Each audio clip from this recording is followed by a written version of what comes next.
Hallo ihr Lieben und willkommen zum Wochenorakel für die kommende Woche.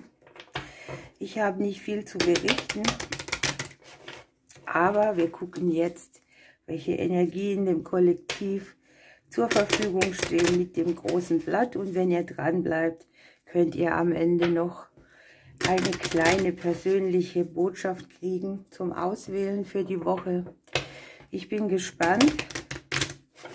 Ich hätte gern mal wieder so eine richtig schöne Woche, wo alles fließt, wo alles stimmig ist, wo alles im Einklang ist. Aber ich deute die Karten nur, ne?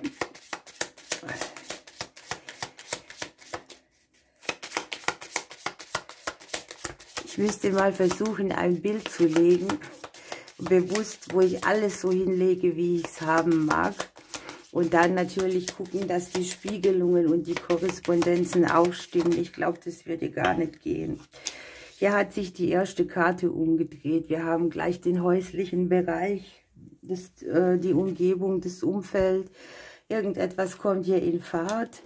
Und das ist die Geldkarte, ne? Hier haben wir das kleinere Geld mehr. Hier haben wir die kürzeren Zeiträume, die Energie ist irgendwie stabilisierend. Vielleicht hast du hier auch ein glückliches Händchen mit dem Thema Geld, denn die Fische im Haus des Klees, da kann man schon davon ausgehen, dass irgendwo ein bisschen was Gutes für dich herkommt.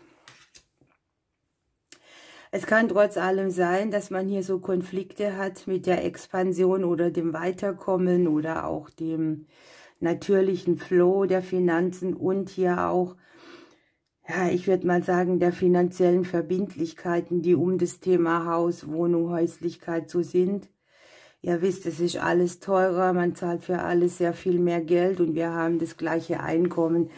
Hier kann sich aber trotzdem etwas in eine gute Richtung entwickeln oder etwas günstiger sein oder billiger oder irgendwie so, ne?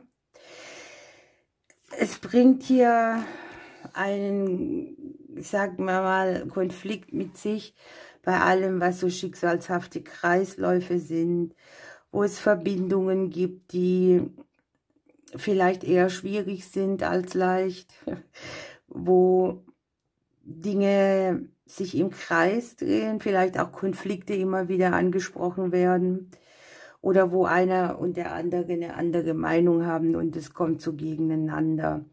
Außerdem zeigen sich in der Woche die Themen, die man an sich, ich sag mal, mit dem Thema Beziehung hat. Zugleich ist es super, um aufzuklären, ne? Also so wie ein Gewitter reinigt die Luft.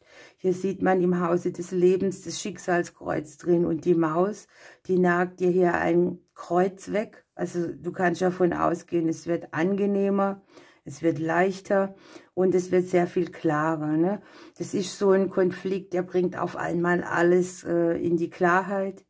Guckt euch das mal an. Wir haben hier bei den Finanzen im Haus des Klees die Spiegelung noch mit dem Klee, ne? Also eigentlich eine schöne Tendenz im kleineren Bereich der Finanzen. So. Auch bei den Finanzen gibt es Klärungsbedarf.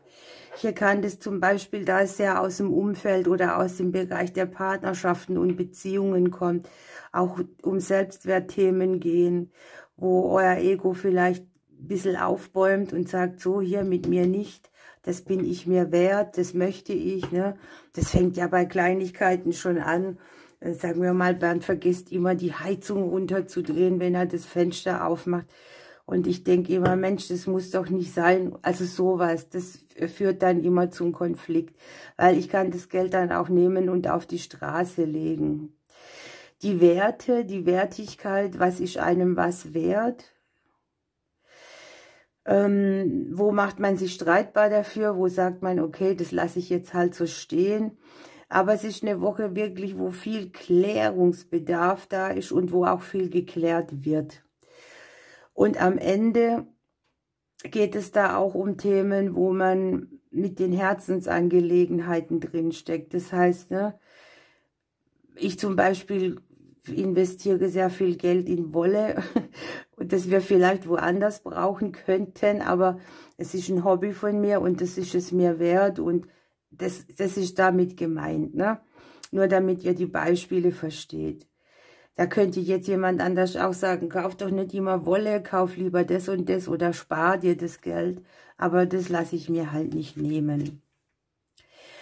Wir selber liegen im Hause der Vögel drin. Da kann sein, dass es so ein bisschen Unruhe gibt, dass wir angespannt sind, dass wir auch merken, dass wir uns bei Konflikten immer im Kreis drehen oder dass uns das Umfeld auf die Nerven geht mit irgendwas Gleichem immer wieder.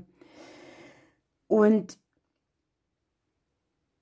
irgendwie kann das ein Thema sein, das kennen wir aus Kindertagen, ne?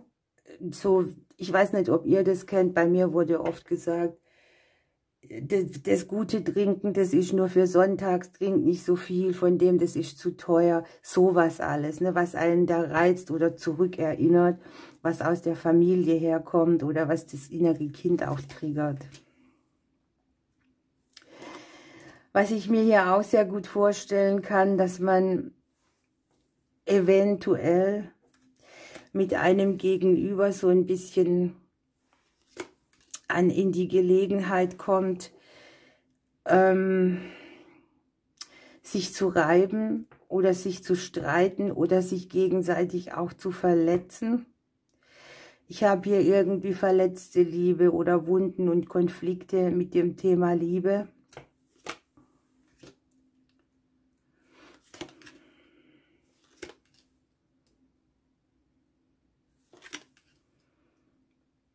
Ich sage euch gleich mehr.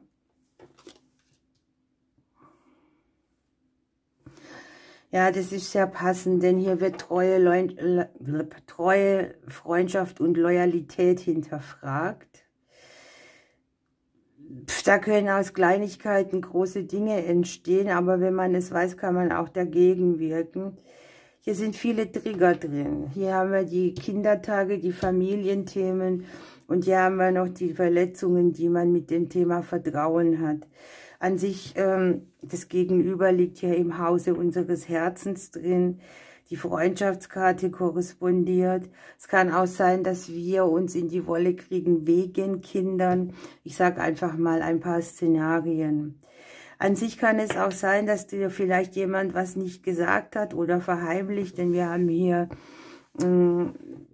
ja, dass etwas rauskommt, dass etwas in die Oberfläche kommt, dass etwas ausgesprochen wird und dass man vielleicht auch Angst vor dieser Konfrontation hat und trotzdem führt es dann zu einer beständigen Veränderung. Auch diese Woche habe ich wieder, ich weiß nicht, hatten wir das letzte Woche nicht schon, dass hier eine Überraschung liegt, dass man so nicht erwartet hätte. Hier schwingt eine Veränderung mit, die plötzlich kommt.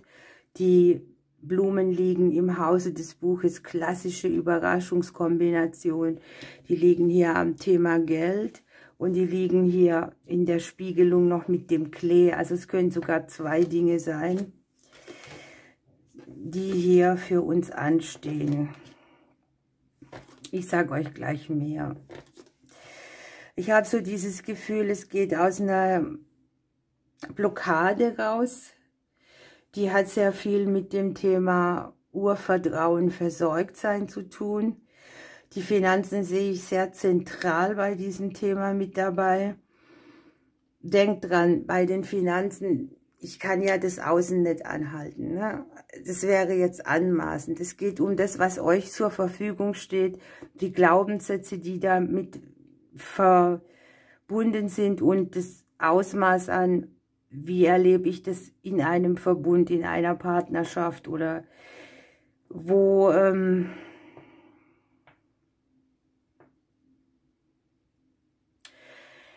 kriegen wir auch Konflikte mit unserem Umfeld, weil wir ein anderes Verständnis dafür haben. Zum Beispiel jetzt das Einfachste wäre das mit der Heizung, ne? Das kann dich mit der Zeit einfach so stressen und nerven, dass du irgendwann explodierst, weil es nicht umgesetzt wird und das ein einfaches wäre. Also sowas einfach ist hier gemeint. Ich habe die guten Nachrichten hier liegen. Hier, also ein Konflikt, der Klarheit bringt und anschließend eine gute Nachricht, aber der auch ein bisschen Energie kosten kann, gleichzeitig sehr aufheiternd ist. Also das ist so Lachen und Weinen in einem Sack irgendwie. Und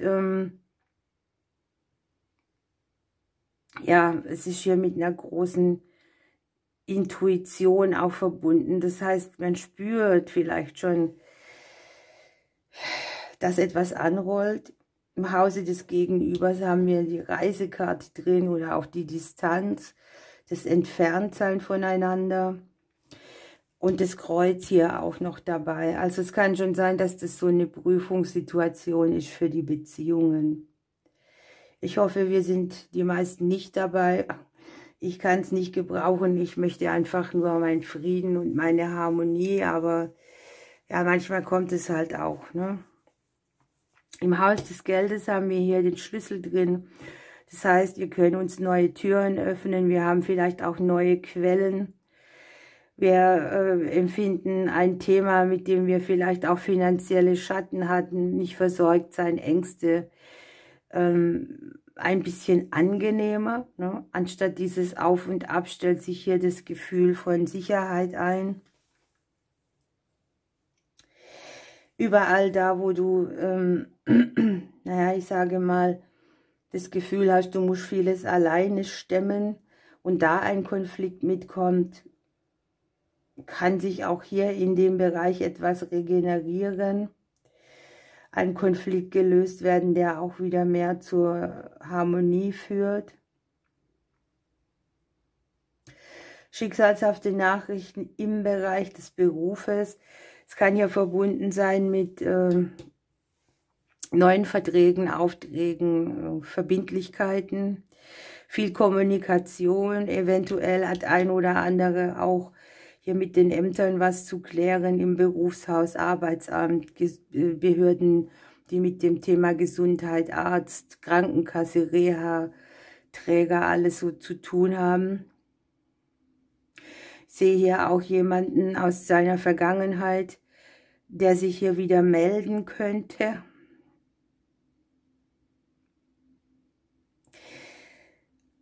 Da muss man ein bisschen aufpassen, ne? Ich sage immer, wenn die Vergangenheit anruft, hat sie dir im Prinzip nichts Neues zu sagen.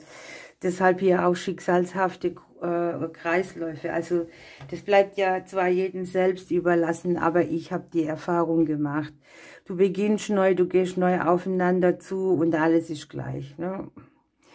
An sich dient diese Legung für mehr Fundament, für Veränderungen im Beziehungsleben, bei allem das, was rund laufen soll oder ja, wo sich schöne neue Themen auch ins Umfeld beamen. Hier haben wir da, wo die schwankende Energie drauf liegt, eher die Veränderung, die mit Kreativität einhergeht. Es kann ein bisschen sein, dass wir viel Kraft brauchen oder dass wir mit angezogener Handbremse fahren, dass wir im Vertrauen geprüft werden.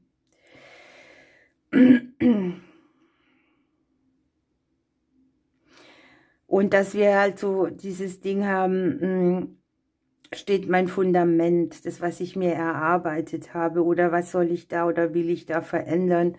Inwieweit reißt mich das Außen aus meinem Frieden raus? Wir haben in unserem eigenen Haus noch die Entscheidungen drin, die Optionen, die man nutzen kann.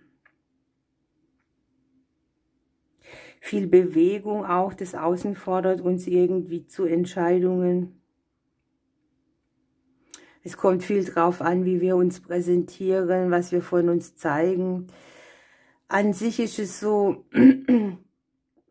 dass hier auch im Hause der Blockade, die wir ja auch hier im Haus der Sonne haben, vielleicht überlegen sollen, wo stehen wir uns selbst im Weg, denn in der Mitte des Kartenblattes liegen wir, unsere Kinderthemen, unsere Neubeginne, unsere Selbstzweifel, die uns manchmal blockieren und auch, was hier angezeigt ist, die richtige Richtung ist wichtig, ne, bei allen Entscheidungen.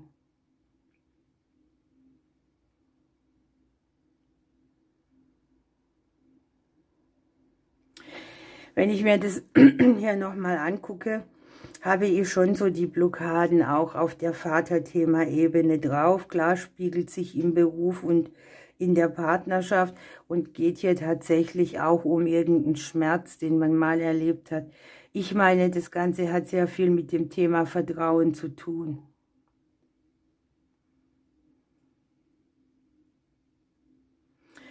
Lass mich noch mal kurz drüber schauen.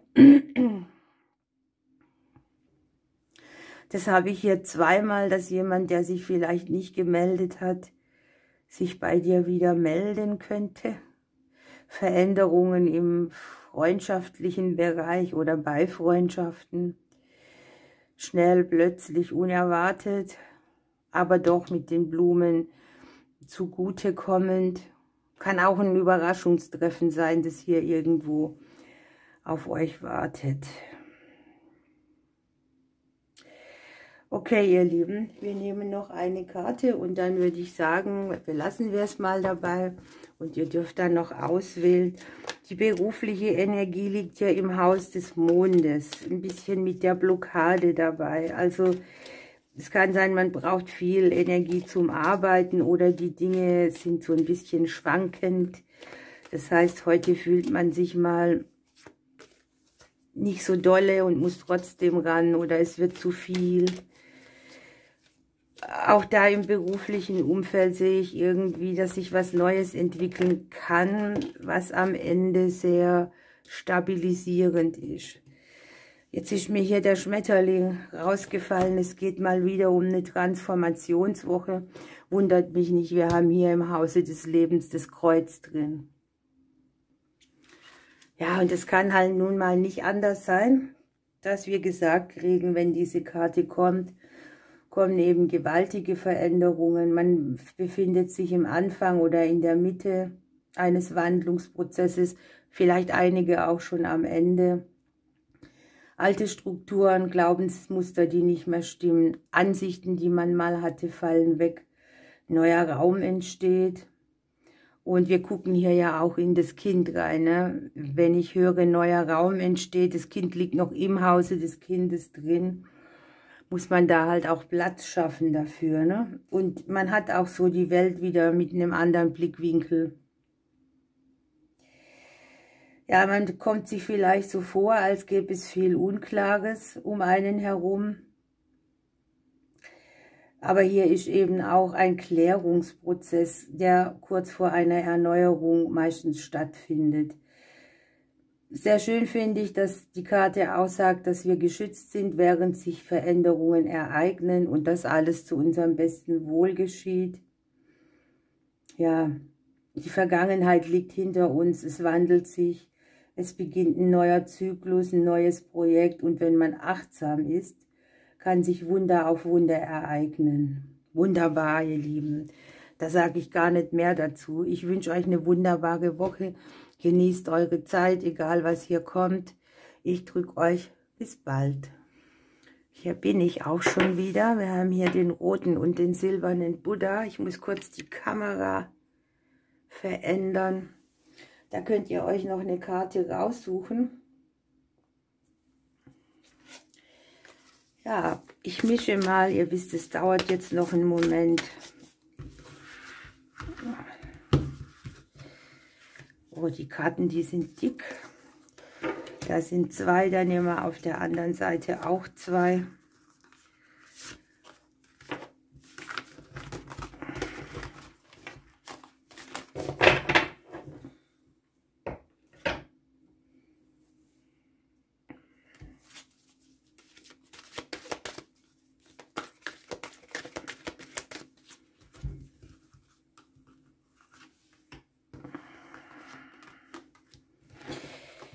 So, noch eine Tarotkarte und dann starten wir. Ihr könnt natürlich auch die Buddhas mit Themen besetzen oder mit Personen. Oder ihr nehmt beide, machen auch viele. Ne? Für mich ist das okay, so wie es ist.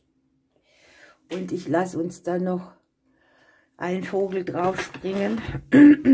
Ich kann die nicht hinlegen, wenn ihr seht, ist es witzlos. Und heute bin ich schnell, ich nehme den roten Buddha und wir schauen, was kommt. So. Ja, das passt wunderbar zusammen, denn hier haben wir in Nostalgie schwelgen, die Vergangenheit idealisieren, Angst haben vor dem Vorangehen, weil man denkt, man macht einen Fehler und gleichzeitig verlässt man sich irgendwie auf Versprechen, die jemand mal gegeben hat und wartet, bis die eingelöst werden und verplempert seine Zeit und kommt kein Fatz weiter, ne? So, dann haben wir hier das Bilsenkraut. Begrenzungen lösen sich auf. Das ist gut, weil da wird der Kopf auch freier und man kann wieder auch Wege akzeptieren, die man so nicht vermutet hätte. Und mit diesem Kraut durchschreitet man die Anderswelt und erlebt die Unendlichkeit und Schönheit des Wandels. Wir haben eine Transformationsphase, also auch da nicht an den Dingen kleben oder hängen oder warten, bis sich doch noch was tut. Wenn man Ja sagt zu Anfang und Ende von einer Situation dann und nicht wartet auf ein Versprechen, das nicht eingelöst wurde oder weil man denkt, früher war alles besser, dann hat man hier die besten Möglichkeiten. Ja, öffne dich dem Erfolg. Hier sollen wir uns die wundervollen Dinge angucken, die man tun kann, wenn man auf die göttliche Führung hört. Man hat viele verschiedene Prioritäten ins Gleichgewicht gebracht und man hat wunderbaren Erfolg damit gehabt. Und hier kommt bald noch sehr viel mehr Anerkennung und Lob. Ne? Es gibt keinen Grund dafür, ängstlich oder schüchtern zu sein. Und gestatte dir, dass andere dir auch sagen dürfen, wie toll du bist und wie dankbar sie dir sind, weil du das dir einfach verdient hast.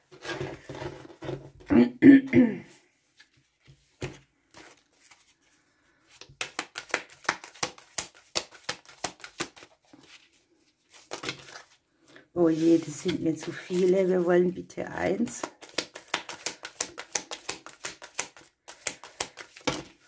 Naja, jetzt sind es wieder so viele, jetzt nehme ich sie alle. Der Wellensittich. Ich bringe dir Lebendigkeit, Leichtigkeit, Herzensfreude und Vergnügen. Ich erinnere dich an die reine Freude am Dasein. Veränderungen im Privatleben und auch im familiären Umfeld kündigen sich an.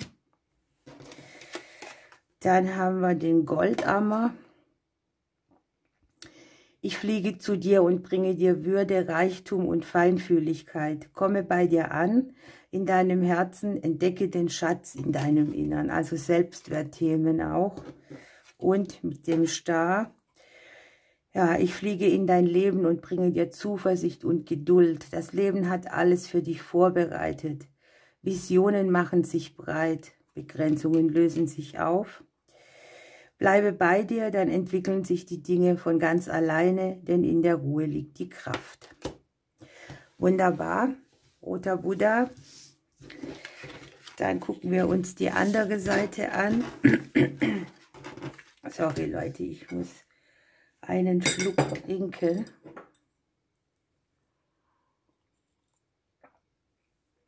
Sonst krächze ich euch nur noch was vor. Wir haben Konditionierungen fallen ab. Man definiert sich neu. Man lebt nicht nur aus der Erinnerung. Und wir kriegen hier gesagt, die Karte fällt relativ oft. Wir sind alle ein bisschen verrückt und jeder ist ein bisschen anders. Ne? Gesteh dir das auch zu, dein Anderssein? Da könnte so eine Konditionierung herkommen. Das macht man nicht, die Haare färbt man nicht so, die Nägel trägt man nicht so. Also all das, was dich speziell macht oder anders, vergiss es, was ein anderer über dich sagt. Es ist wichtig, dass du mit dir klarkommst. Du bist ein Sieger mit dem Ginster. Also habe Mut zum Risiko. Der Ginster vertreibt das Dunkle und erfüllt dich mit Licht, Kraft und Zuversicht. Und ihr habt den Heiler des Denkens. Hier ist es Zeit, Ordnung zu machen im Leben, alles wegzugeben, was einen vollstopft, was Unordnung macht. Hier geht es auch darum, dass man, wenn man von Menschen, die immer nur nehmen und nichts zurückgeben, Abstand nehmen kann. Und es geht um Fürsorglichkeit im Prinzip, Verständnis und Humor und Lebenserfahrung, die diese Phase auch braucht. Ne? Auch da Konditionierung, ne? Man muss einfach weitermachen, man sagt den anderen nicht, was man wirklich denkt. Man überspielt Situationen, obwohl sie nichts mitbringen, sowas alles. Du brauchst den anderen dafür ja nicht schimpfen, aber du darfst ihn wegschicken. Ne? Und ihr habt die Nachtigall. Ich bringe dir Liebe, Freude und Schwung ins Leben. Gute Nachrichten und eine Verbesserung des Wohlbefindens stehen an. Die Wünsche deiner Seele werden erhört und wollen gelebt werden. Die Selbstliebe, aber auch die Zuneigung zu einem Partner erleben eine Zunahme. Wunderbar. Ich wünsche euch eine prima Woche. Ich drücke euch. Bis bald.